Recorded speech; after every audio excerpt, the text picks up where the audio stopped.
በፖሊሶቹ አማራ ተብለን ተይዘን በዚያው በድክል ውስጥ በቁጥጥር ስር ከዋልንበት ቅጽበት አንስቶ ለአንድ ሳምንት እዚያው ከተማ ውስጥ እስር ቤት ውስጥ ታሰረን። ሙሊስና ኢብሮ ሶማሊኛን አቀላጥፈው ስለሚናገሩ ከስራት ለጥቂት አመልጠዋል።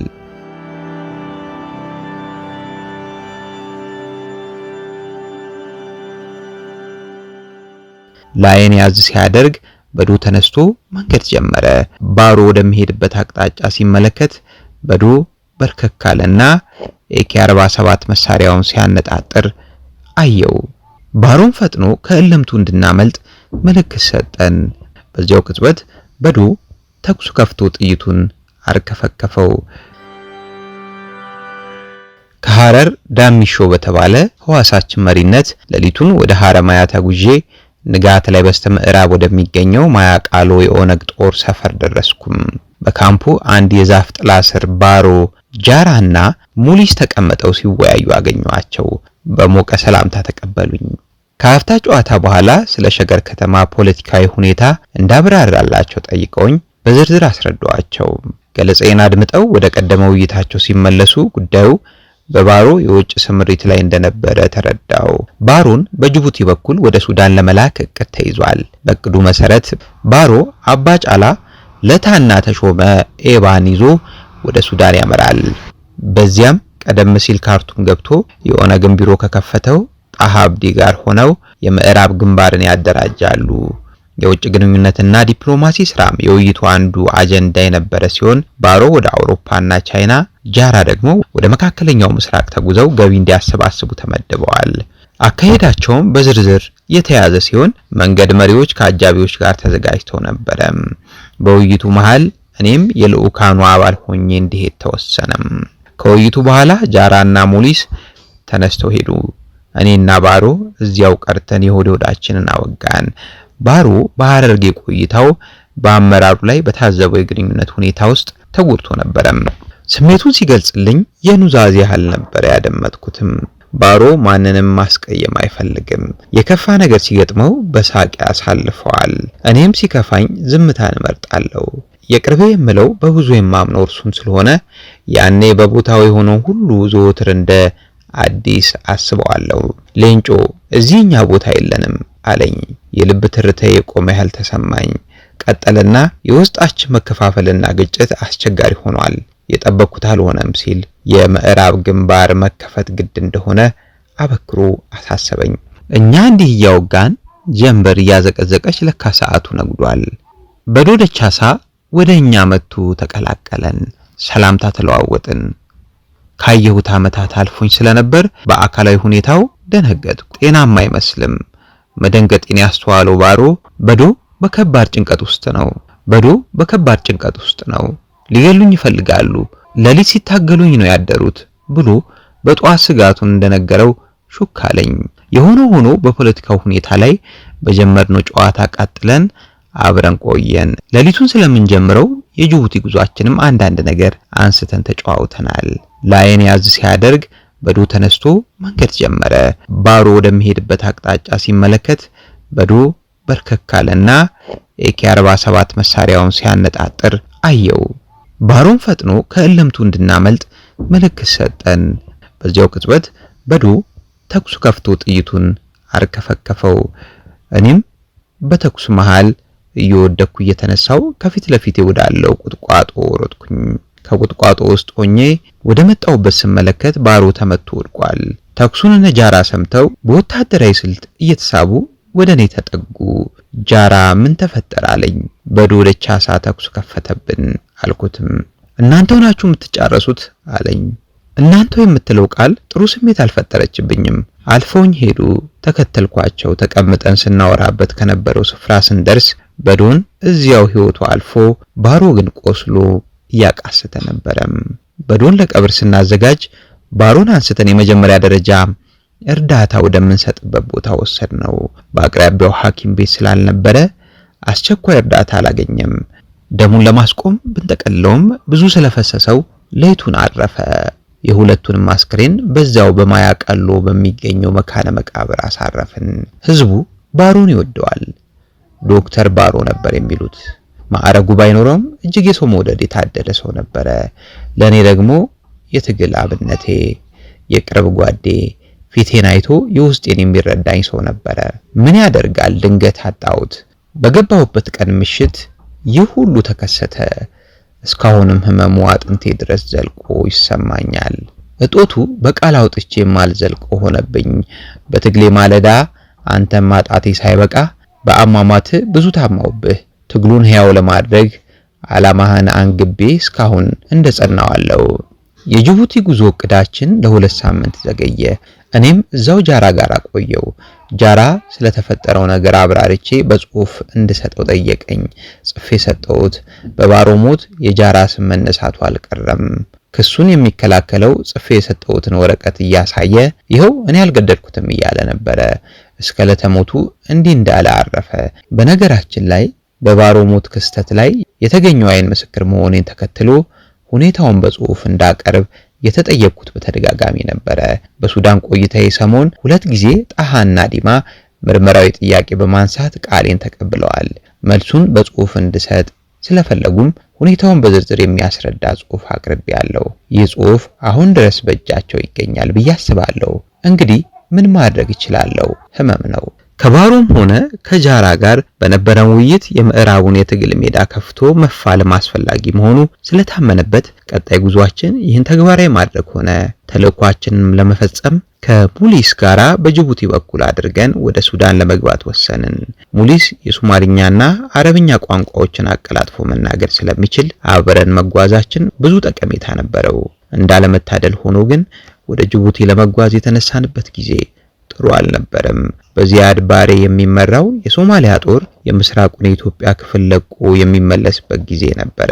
ዘርፈ ብዙ እልቂትን ካስከተለው ጦርነት በተአምር ሊባል በሚችል ደረጃ በህይወት ከተረፉት የኢትዮጵያና የሶማሊያ ተመላሽ ጦር አባላት እይታ እየተሰወርን ወደ ጅቡቲ የምናደርገውን ጉዞ ቀጠልን። የጅቡቲን ሰው የሚያስመስለንን መርጦ ወይም ሽርጥ ለብሰናል። ሸበት ተጫምተናል። ከሙሊስ ጋራ ለጥቂት ቀናት ደመነፍሳችን በመራን አቅጣጫ ከተጓዝን በኋላ ፊት ለፊት እየቀደሙ መንገድ የሚመሩትን ሶማሌዎች አገኘን። አዲስ የጉዞ አጋሮቻችን የሆኑት ሶማሌዎች ሲጓዙ የሚመሩባቸው ዘመናትን የተሻገሩ ባህላዊ ጥበቦች እንዳሏቸው በጥቂት ቀናት ጉዟቸው አስተዋልኩ። ጠጠሮችን ከመሬት አንስተው ከለቀሙ በኋላ ይበትኗቸዋል። ዘርዘር ብለው የተቀመጡትን የጠጠሮቹን አቀማመጥ ሲያዩ የሚነግሯቸው ወይም የሚጠቁሟቸው ነገር አለ። ሶማሌዎቹ በጠጠሮቹ በኩል ይህን መልእክት እንዳገኙ በሉ ተነሱ፣ አሁን ጉዞን ጀምር ይሉናል። እነርሱ ከወሰኑ ጉዞ በጠራራ ፀሐይም ሊጀመር ይችላል። ይህ ነገራቸው ከማርክሲስታዊ አስተሳሰብ ጋር የማይገጥም ቢሆንም ለጊዜው መሪዎቻችን ስለሆኑ እነርሱን መከተል ግድ ነበረ። ሶማሌዎቹን ከማግኘታችን በፊት ከሙሊስ ጋር የምንጓዘው ሌሊት ነበረ። በበረሃማው መልክዓ ምድርና በሐሩር የአየር ጠባይ ለሰዓታት ከተጓዝን በኋላ ምግብ ለመብላትና ውሃ ለመጠጣት ረዘም ያለ እረፍት እናደርጋለን። በቂ እረፍት ከወሰድን በኋላ ቀጣይ ጉዞ አቅጣጫችንን ሶማሌዎቹ የመንገድ መሪዎች ይወስኑልናል። በዚህ መልኩ ቀን በጠራራ ፀሐይ ስንኳትን እንውላለን። የምንጓዝበት መሬት ሰተት ያለ ሜዳማ ነው። ቅርብ መስሎ ከሚታየው ተራራ ለመድረስ የ3 ቀን የእግር ጉዞ ሊወስድ ይችላል። ማለቂያ የለሽ በሚመስለው የእግር ጉዞ ትልቅ ችግር የውሃ ጥም ነበረ። ተወልጄ ባደኩበት ደምቢዶሎ ውስጥ በርካታ ወንዞች አሉ። እዚህ በረሃው ላይ ግን ውሃ ማግኘት ብርቅ ነገር ነው። በህይወቴ እንደዚህ ያለ የውሃ ጥም ለቀናት ይገጥመኛል ብዬ ለቅጽበትም አስቤ አላውቅም። ከረጅም ሰዓታት ጉዞ በኋላ መንገድ መሪዎቻችን ጠጠሮቻቸውን ይበቱንና የሚፈልጉትን መልእክት እንዳገኙ በሉ ዛሬ እዚሁ ነው የምናድረው ይሉናል። መንገድ መሪዎቻችን ሌላም ትልቅ ተሰጥኦ ነበራቸው።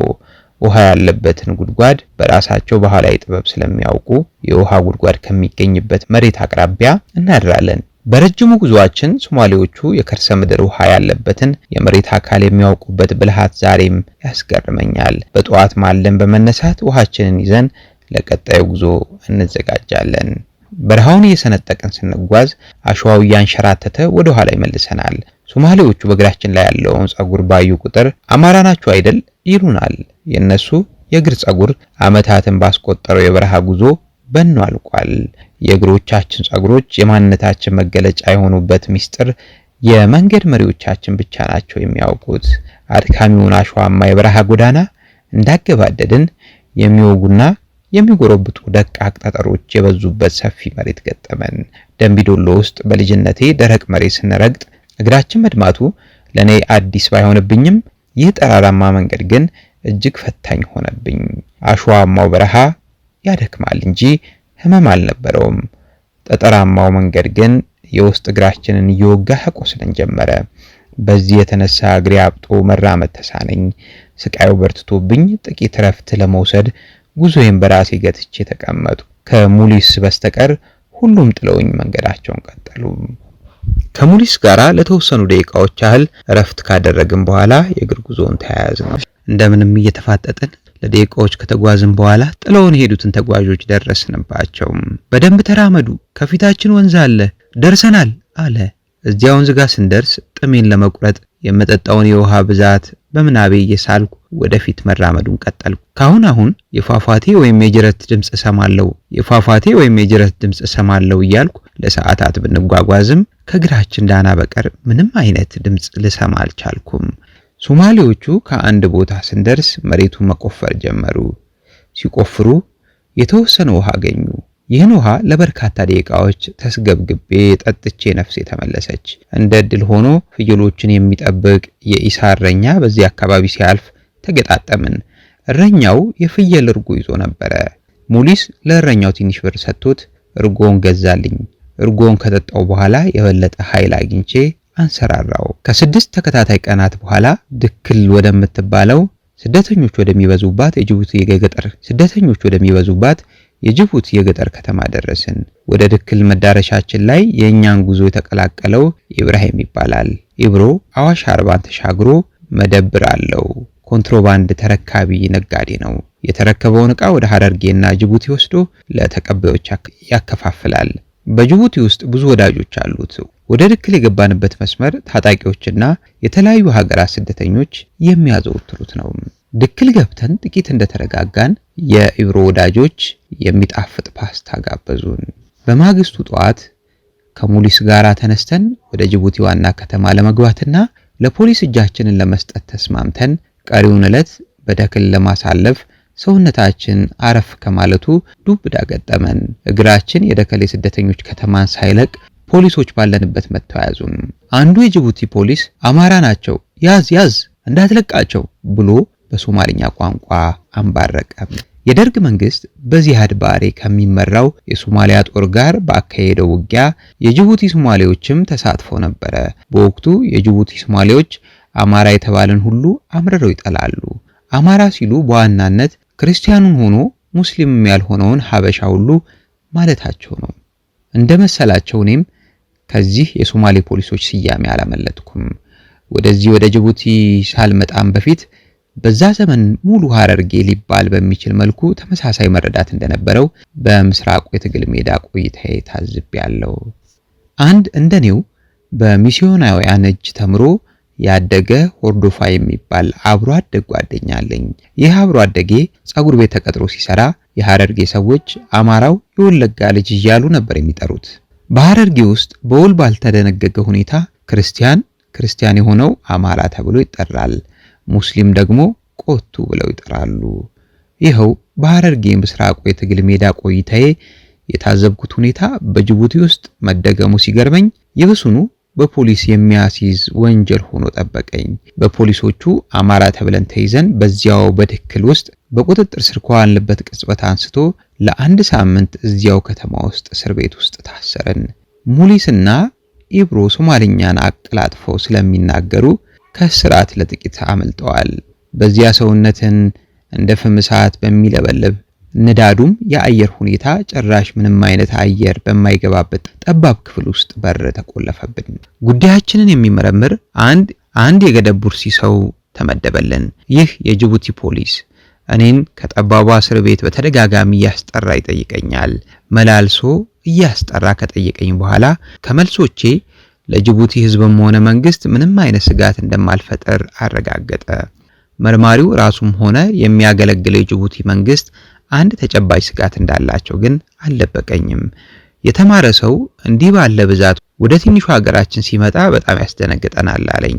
ብዙ እንግልትና ስቃይ ደርሶብኝ በመርማሪው ትዕዛዝ ከአንድ ሳምንት እስራት በኋላ የቆዳችን ቀለም ወደ ቢጫነት ተቀይሮ ከእስር ቤት ተለቀቅን። ይህ ሁሉ ሲሆን ሙሊስ የሶማሊኛ ቋንቋ መቻሉ ጠቅሞት ከድክል የገጠር ከተማ ወጥቶ የጅቡቲ ዋና ከተማ ውስጥ ገብቶ ከኦነግ አባላት ጋር መስራት ጀምሯል።